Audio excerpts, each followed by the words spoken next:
Hello everyone, कैसे हो आप लोग। तो आज की इस क्लास में हम बायोमोलिक्यूल्स का लेक्चर थर्ड को कंटिन्यू करते हैं। तो लेक्चर थर्ड को कंटिन्यू करने से पहले हम देखेंगे कि पिछले वीडियो में क्या क्या पढ़े थे। तो पिछले वीडियो में हम कार्बोहाइड्रेट्स का प्रॉपर्टीज पढ़े, कार्बोहाइड्रेट्स का यूजेस पढ़े, कार्बोहाइड्रेट्स का सोर्स पढ़े, स्टोरेज पढ़े, नहीं सभी चीज को पढ़े थे। उसके बाद हम स्टार्ट किए थे कि भाई क्लासिफिकेशंस ऑफ कार्बोहाइड्रेट्स, कार्बोहाइड्रेट्स का क्लासिफिकेशंस किस किस बेसिस पे हम कर सकते हैं। तो उसमें फर्स्ट नंबर हम क्या पढ़े कि on the basis of functional group, functional groups के आधार पे हम क्लासिफाई किए थे। सेकेंड नंबर क्लासिफिकेशंस में हम देखे थे रिड्यूसिंग नेचर्स के आधार पे।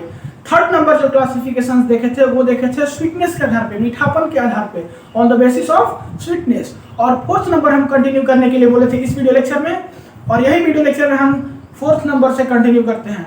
तो क्लासिफिकेशंस ऑफ कार्बोहाइड्रेट्स का फोर्थ नंबर है on the basis of number of carbons atoms, मतलब कि कार्बन्स एटम्स के आधार पे किसी भी कंपाउंड में कितना कार्बन्स एटम्स है उसके बेसिस पे हम कैसे कैसे क्लासिफाई कर सकते हैं।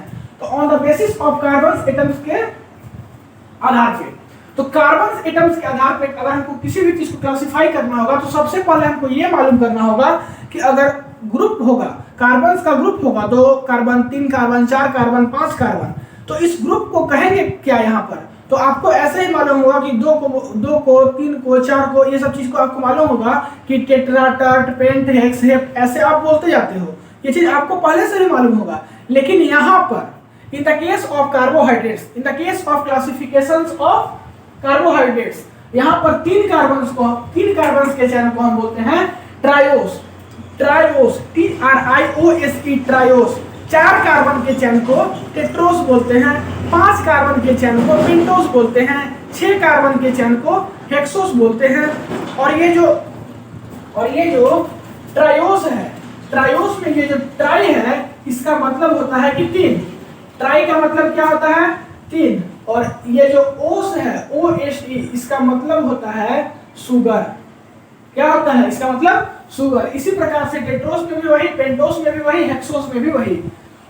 ठीक है, तो हमको क्या करना है, मान लीजिए आप ऑब्जर्व कीजिए कि ग्लूकोज है, तो ग्लूकोज में 6 कार्बन होता है, अरे यही ना फॉर्मूला होता है C6H12O6, इसको क्या बोलते हैं ग्लूकोज। तो इसका स्ट्रक्चर जो है, इसका स्ट्रक्चर में 6 कार्बन होता है, 6 कार्बन होता है, दिखाई पड़ रहा है, थोड़ा और ऊपर लिख दें, दिखाई पड़ रहा है कि नहीं, थोड़ा और ऊपर लिख देते हैं। 6 कार्बन होता है, 6 कार्बन है, 1 2 3 4 5 6। तो देखिएगा 6 कार्बन है। इससे पहले थोड़ा सा हम आपको और एक चीज बता देना चाहते हैं कि अगर कंपाउंड में CHO ग्रुप होगा या तो कीटोन ग्रुप होगा, ये तो आप कंफर्म है कि पहले से कि ग्लूकोज में जानते हैं कि या तो CHO ग्रुप होगा यहाँ पे या तो कीटोन ग्रुप होगा। तो अगर CHO ग्रुप होगा तो उसको बोलेंगे अल्डोस, और अगर कीटोन ग्रुप होगा तो उसको बोलेंगे कीटोस।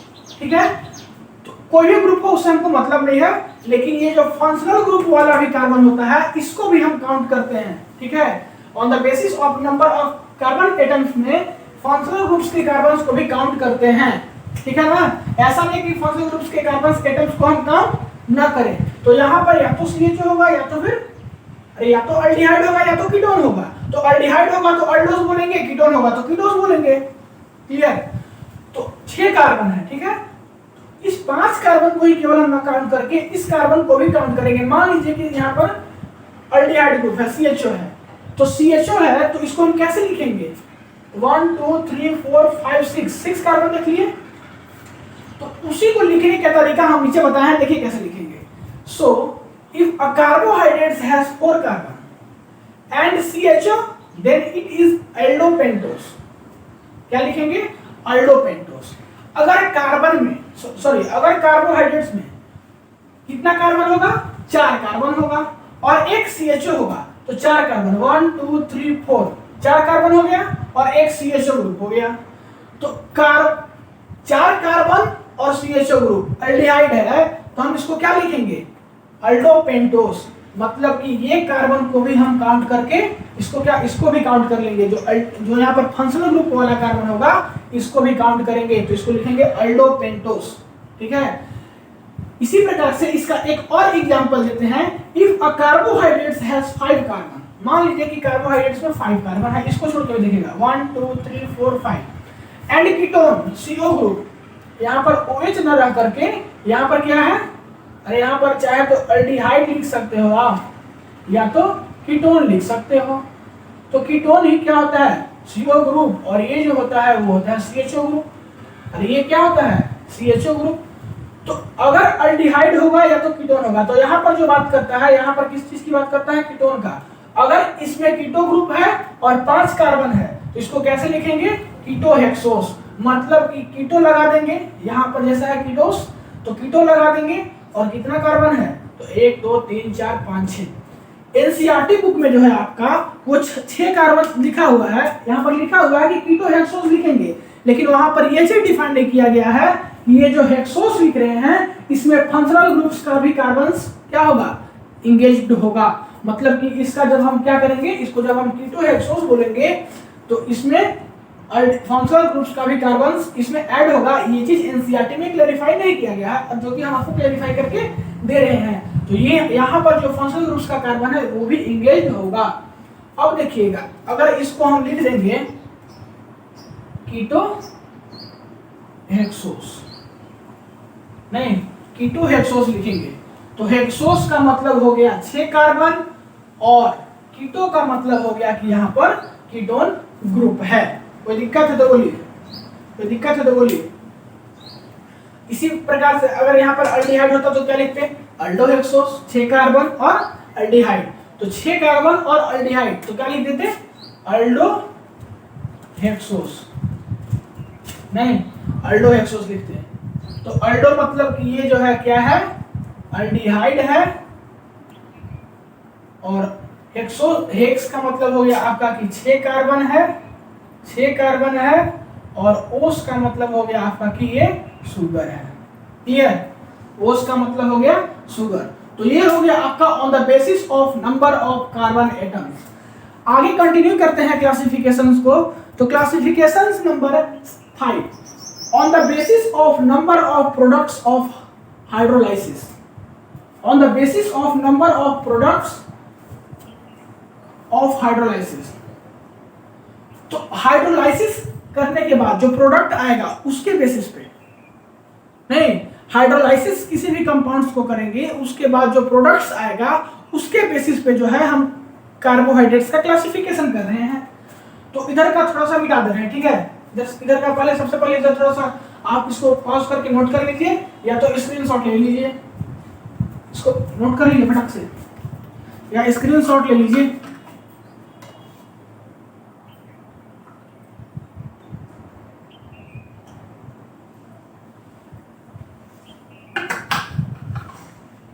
मिटा दे, इधर वाला थोड़ा पार्ट मिटा दें, ठीक है। हाँ, तो 6 नंबर जो है हमारा, सॉरी 5 नंबर जो है on the basis of number of products of hydrolysis. किसी भी कंपाउंड्स को हाइड्रोलाइसिस करेंगे और जितना प्रोडक्ट्स आएगा उसके आधार पे, उसके बेसिस पे हम क्या करेंगे, कार्बोहाइड्रेट्स को क्लासिफाई करेंगे। तो आपको एक बात मालूम होगा, इसका एग्जांपल आपको हम दे रहे हैं कि किसी प्रोडक्ट्स को, किसी भी कंपाउंड्स को हाइड्रोलाइसिस करके कैसे प्रोडक्ट्स बनता है। तो आपको मालूम होगा सुक्रोज का स्ट्रक्चर, नहीं सुक्रोज का स्ट्रक्चर क्या होता है बताइए, सुक्रोज का स्ट्रक्चर क्या होता है, जल्दी से बोलिए। सुक्रोज किस में टूटता है, ग्लूकोज और फ्रुक्टोज में, इसमें ग्लूकोज और फ्रुक्टोज में, समझ गए। सुक्रोज किस में टूटता है, क्लियर दिखाई पड़ रहा है जी, क्लियर तो दिखाई पड़ रहा है ना, हाँ चलिए ठीक है, क्लियर दिखाई पड़ रहा है। हाँ तो हम क्या बोले, इसका एग्जांपल देते हैं। तो कैसे टूटता है, देखिए सुक्रोज का स्ट्रक्चर होता है, सॉरी फॉर्मूला होता है C12H22O11। ये किसका होता है, सुक्रोज का फॉर्मूला।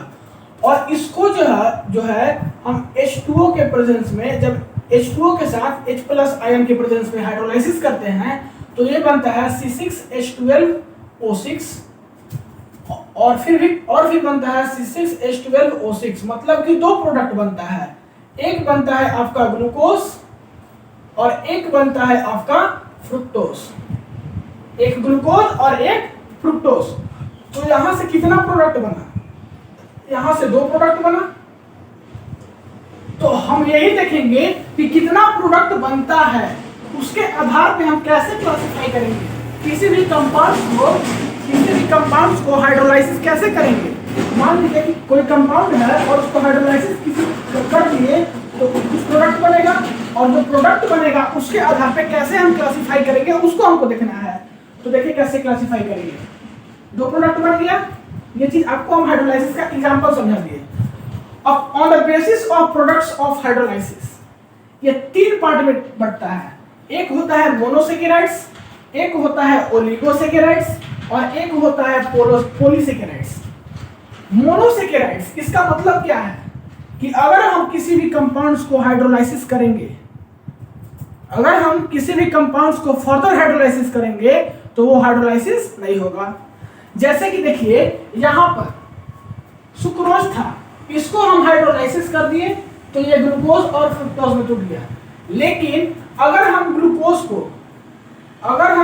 को C6H12O6 को अगर हम फर्दर हाइड्रोलाइसिस करेंगे, नहीं, अगर हम फर्दर हाइड्रोलाइसिस करेंगे तो यहां पर नो प्रोडक्ट फॉर्म होगा और इसी को जो है हम बोलेंगे मोनोसेकेराइड्स। यही क्या हो गया, मोनोसेकेराइड्स का एग्जांपल हो गया।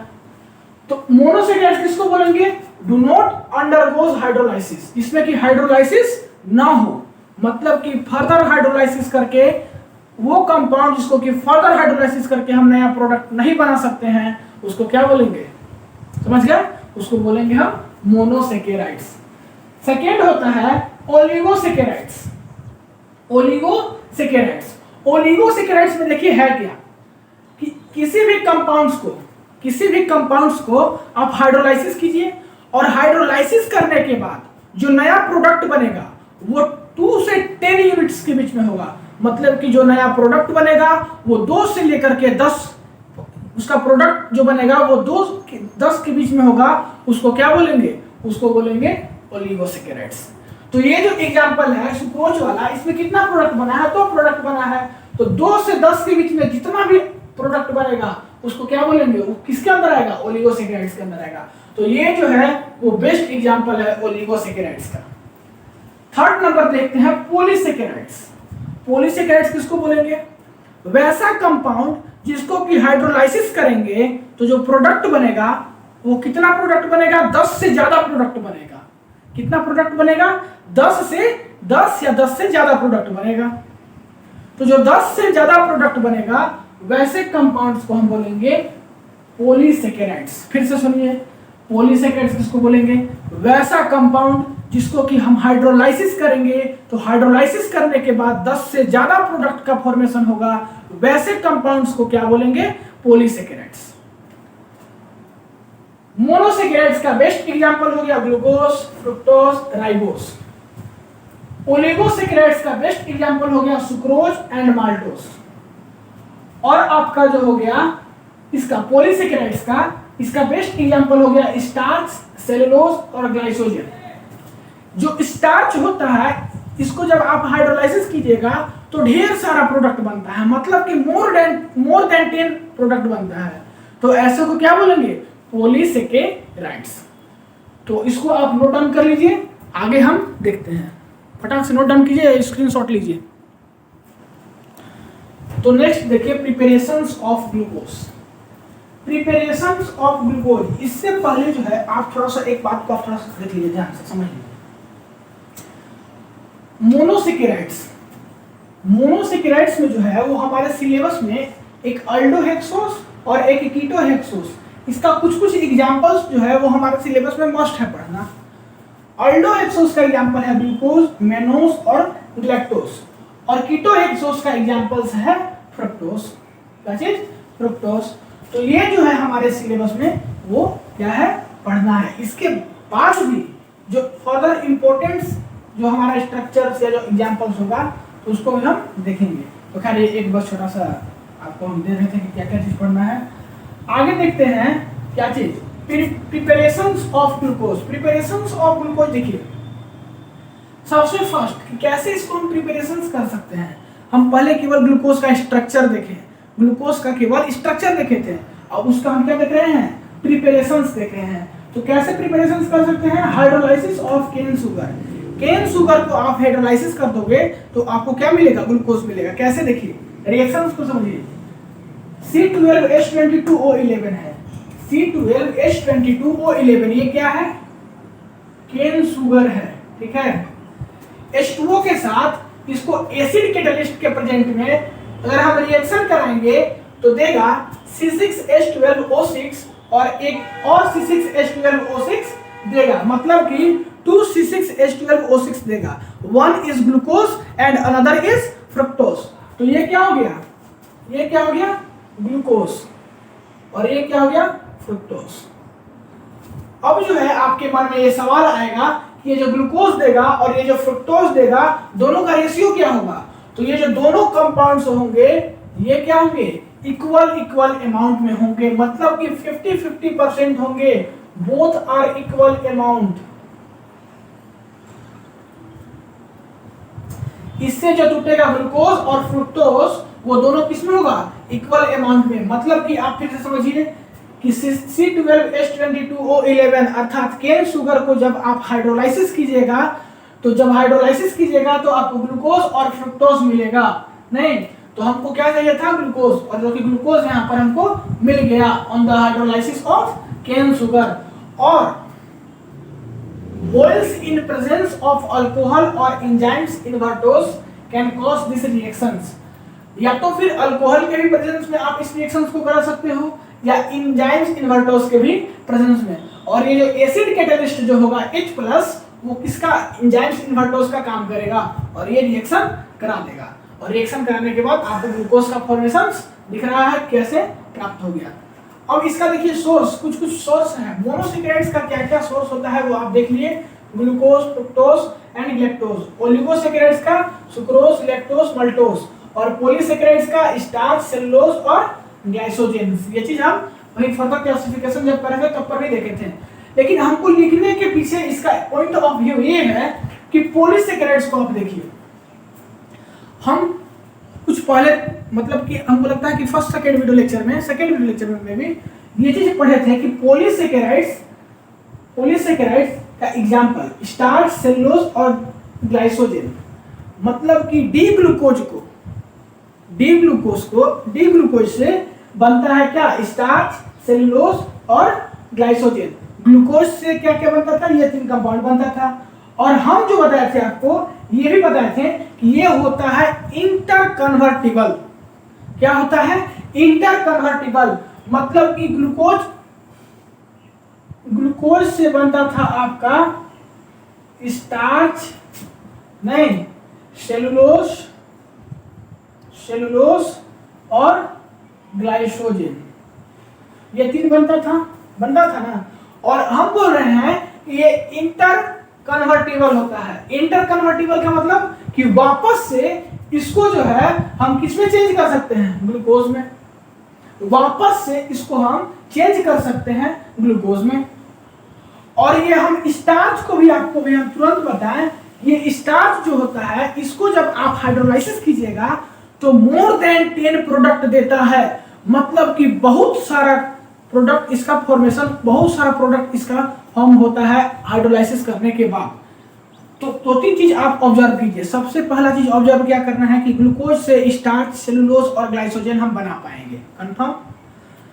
अब हम ये भी बोले कि ये जो रिएक्शन है इंटरकन्वर्टिबल रिएक्शन होता है। इसका मतलब कि ग्लूकोज से जैसे इसको बना सकते हैं उसी प्रकार से स्टार्च, सेलुलोज और ग्लाइकोजेन से भी वापस फिर से ग्लूकोज बना सकते हैं। तीसरी बात जो है हम ऑब्जर्व करने के लिए आपको ये भी बोल रहे हैं कि हम बताएं कि स्टार्च या सेलुलोज या ग्लाइकोजेन ये तीनों को आप हाइड्रोलाइसिस कीजिएगा तो मोर देन 10 प्रोडक्ट देगा। क्योंकि अभी तुरंत हम पढ़े कि पॉलीसैकेराइड्स किसको बोलते हैं? जिसको कि हाइड्रोलाइसिस करने के बाद मोर देन 10 प्रोडक्ट देता है। तो ये तो कंफर्म हो गया कि जब तीनों पॉलीसैकेराइड्स का एग्जांपल है तो मोर देन 10 हाइड्रोलाइसिस प्रोडक्ट देगा। कंफर्म होगा? तो देखिए मोर देन 10 हाइड्रोलाइसिस प्रोडक्ट देंगे। तो इसको कैसे हम इंटरकन्वर्टिबल करके फिर से वापस ग्लूकोज लाएंगे वो चीज देखिए आप। ये हम किस लिए बता रहे हैं? क्योंकि इसके देखिए इस प्रिपरेशंस के बाद अगला जो प्रिपरेशंस आपका आ रहा है वो है कॉमर्शियल मेथड से। तो कॉमर्शियल मेथड से है, उसको समझने के लिए ये 2-3 लाइन को हम समझ रहे हैं। तो फॉर अ टिपिकल पॉलीसेकेराइड्स बहुत सारा एम बहुत सारा एम है। एम क्या है? एम क्या है ऑब्जर्व कीजिए। C6H12O6 C6H12O6 का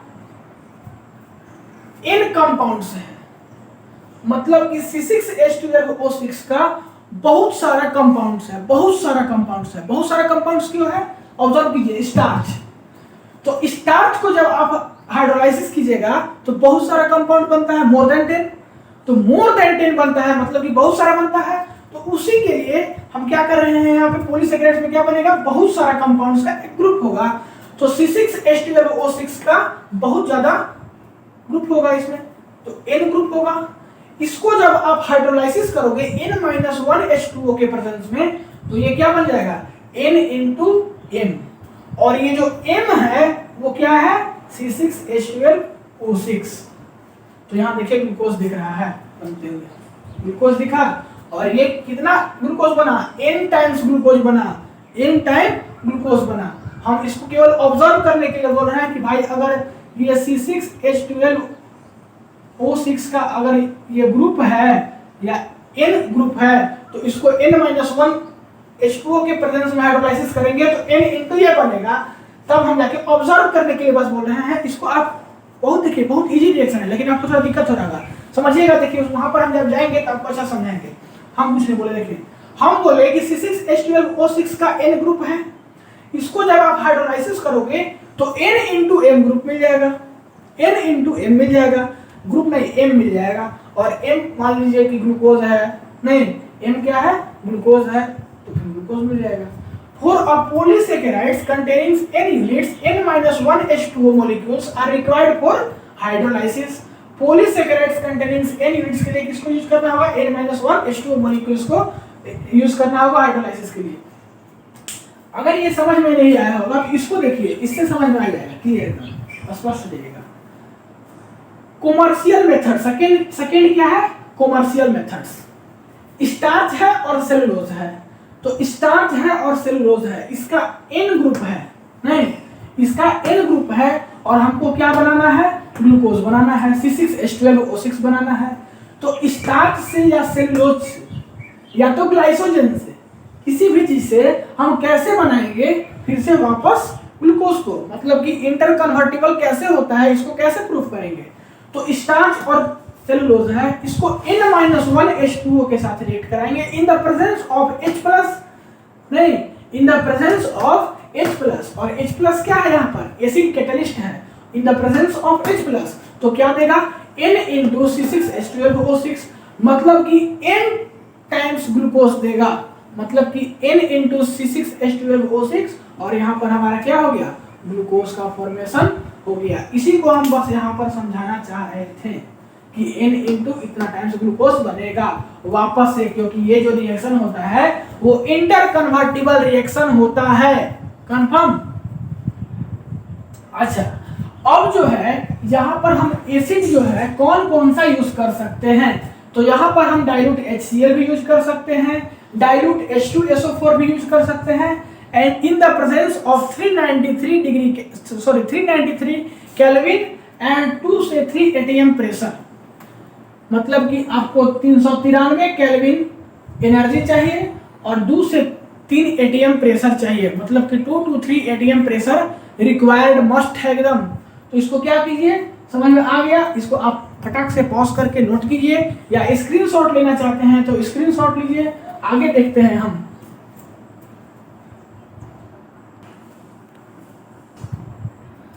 तो आगे जो है हम देखते हैं एविडेंस ऑफ ग्लूकोज स्ट्रक्चर, कि भाई इसका एविडेंस क्या है। नहीं, ग्लूकोज का स्ट्रक्चर तो हम देख लिए, क्या देखें, ग्लूकोज का जो है वो हम स्ट्रक्चर देख लिए कि भाई ग्लूकोज का स्ट्रक्चर कुछ इस टाइप का होता है, ये तो हम देख लिए।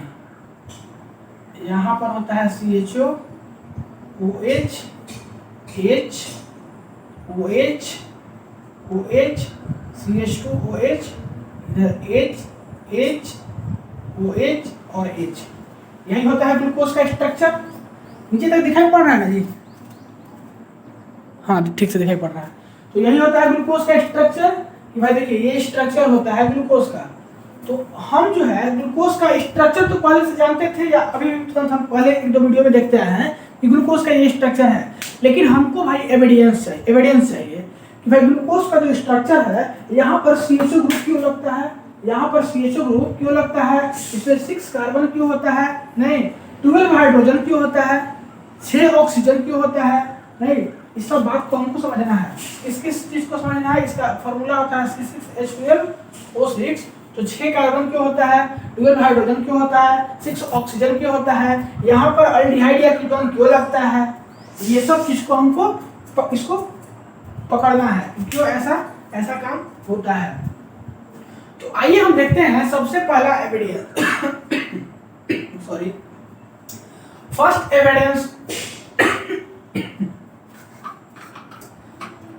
एविडेंस जो है वो है आपका मॉलिक्यूलर फॉर्मूला ऑफ ग्लूकोज।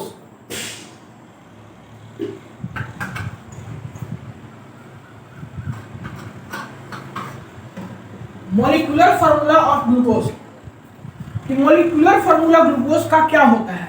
तो हम जानते हैं कि मॉलिक्यूलर फार्मूला ग्लूकोज का जो होता है वो होता है C6H12O6। नहीं तो कैसे होता है मॉलिक्यूलर फार्मूला ग्लूकोज का C6H12O6, आखिर आया कैसे, उसको हम एविडेंस देंगे, पूरा मतलब डीप जाकर देख इसका एविडेंस देंगे कि C6H12O6 ये जो फार्मूला है वो आया कैसे। तो एक दो ने कुछ लिखा है देखिए इसको, using mole concept like mass percent और combustion product percent we find empirical formula. मतलब कि मोल परसेंट का यूज करेंगे, कंबशन करेंगे, फिर उसका एम्पिरिकल फार्मूला निकालेंगे तो कुछ आ जाएगा फार्मूला। देखिए कैसे पूरा एकदम प्योर मोल कंसेप्ट का यहाँ पर हम यूज कर दिए हैं। मोल कंसेप्ट में आप मास परसेंट पढ़े होंगे, याद होगा आपको। तो देखिए कैसे यूज करेंगे। हम पहले क्या करेंगे कि ग्लूकोज का एक पाउडर के फॉर्म में बनाएंगे, ग्लूकोज को पाउडर बनाएंगे, उसको लेंगे, लेने के बाद जो है ग्लूकोज को पाउडर बनाएंगे, उसको लेंगे और उसका फिर कंबशन करेंगे। कंबशन जब हम करेंगे तो क्या निकलेगा, CO2 और H2O निकलेगा उससे। अरे क्या क्या निकलेगा, कंबशन करने के बाद क्या निकलता है, CO2 और H2O निकलेगा। तो जो CO2 और H2O निकलेगा उसके बाद क्या करेंगे कि इसका अमाउंट को हम देखेंगे कि किस CO2 और H2O का कितना अमाउंट है। उसके अमाउंट को देखने के बाद फिर उसमें हम एम्पिरिकल फार्मूला लगा देंगे, और जब हम एम्पिरिकल फार्मूला लगाएंगे तो ये फार्मूला आ जाएगा C6H12O6, मतलब कि ग्लूकोज का फार्मूला आ जाएगा। फिर से सुनिए, C6H12O6 फार्मूला लाने के लिए हम क्या क्या करेंगे। हम कुछ नहीं बोले, हम बोले कि ग्लूकोज को पाउडर के फॉर्म में लेंगे, पाउडर के फॉर्म में लेने के बाद उसका हम कंबशन करेंगे, कंबशन करेंगे तो वहां से CO2 निकलेगा और H2O निकलेगा। तो CO2 और H2O जो निकलेगा उसका हम अमाउंट को कैलकुलेट करेंगे कि भाई कितना अमाउंट में CO2 और H2O निकल रहा है। उसके अमाउंट को कैलकुलेट करने के बाद फिर हम क्या करेंगे, उसका एम्पिरिकल फार्मूला निकाल देंगे, और जो एम्पिरिकल फार्मूला निकालेंगे वही एम्पिरिकल फार्मूला C6H12O6 बनाएगा, और यही होता है आपका फार्मूला ऑफ ग्लूकोज। नहीं समझे, समझ गए? चलिए ठीक है। पहला एविडेंस कि भाई इसका फार्मूला हम ऐसा क्यों लिखते हैं। दूसरा एविडेंस हम आपको देने जा रहे हैं, ये ग्लूकोज है, इसको जब हम HI के साथ in presence of heat prolong के साथ रिएक्शन कराएंगे तो ये बनेगा N-हेक्सेन। ऐसा क्यों, सो देखिए HI जो है वह रिड्यूसिंग एजेंट है। इसमें देखिए आपका ऑर्गेनिक केमिस्ट्री का भी कुछ रिवीजन हो जाएगा। तो HI क्या है, रिड्यूसिंग एजेंट है, और HI रिड्यूसिंग एजेंट है तो ये रिडक्शन करेगा in the presence of heat, और हीट रिडक्शन करके क्या बनाएगा, एल्केन बनाएगा। तो यही HI यहाँ पर रिएक्ट करके क्या बनाया, एल्केन बनाया, N-हेक्सेन बनाया, नहीं एल्केन बनाया, और वो क्या है, N-हेक्सेन बनाया। तो इससे क्या चीज प्रूव हुआ, proves that all carbons are connected in a straight chain. ये चीज प्रूफ हो गया कि जितना भी कार्बन्स एटम्स है वो सब स्ट्रेट चेन में कनेक्टेड है। पहला प्रूफ क्या किए कि इसका फार्मूला हम ऐसा क्यों लिखे। दूसरा प्रूफ क्या किए कि ये जो है वह स्ट्रेट चेन में क्यों लिखा हुआ था। और थर्ड जो है हम देखने जा रहे हैं, ये देखिए फिर से क्या है, ग्लूकोज है। ग्लूकोज को जब हम NH2OH के साथ रखेंगे तो क्या बनेगा। तो देखिए ग्लूकोज को जब NH2OH के साथ रखिएगा तो इसका CHO ग्रुप ये है और इसका NH2OH तो ये जो है क्या करेगा, ये दोनों मिलके यहां से मिलके H2O मॉलिक्यूल्स क्या करेगा, बाहर निकल जाएगा। यहां से O और यहां से 2 H, H2O मॉलिक्यूल्स जो है वह बाहर निकल जाएगा।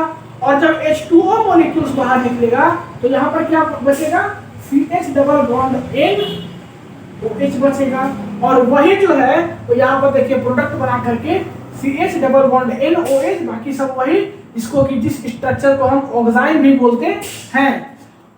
उसके बाद देखिए अगर HCl रखेंगे तो ये बात हम जानते हैं कि HCl जो है वह न्यूक्लियोफाइल का भी काम करता है, ये प्लस में और ये माइनस में टूटता है। तो यहाँ पर CHO के पास ये देखिए CHO का स्ट्रक्चर है, और जब CHO के पास CN जो है वह न्यूक्लियोफाइल का काम करेगा, C पे अटैक करेगा, तो ये यहाँ पर जाके जुड़ जाएगा और यहाँ पर H जो है वो ऐड हो जाएगा और कुछ ऐसा स्ट्रक्चर बनेगा कि CHOH और यहाँ पर जाके CN ऐड हो जाएगा। यहाँ पे क्या हो जाएगा, CN ऐड हो जाएगा यहाँ पे। तो CN यहाँ पर देखिए हम ऐड कर दिया और वही देखिए प्रोडक्ट यहाँ पर आगे आपका हम बना दिए और इसको बोलते हैं साइनोहाइड्रेशन, सॉरी साइनोहाइड्रीन।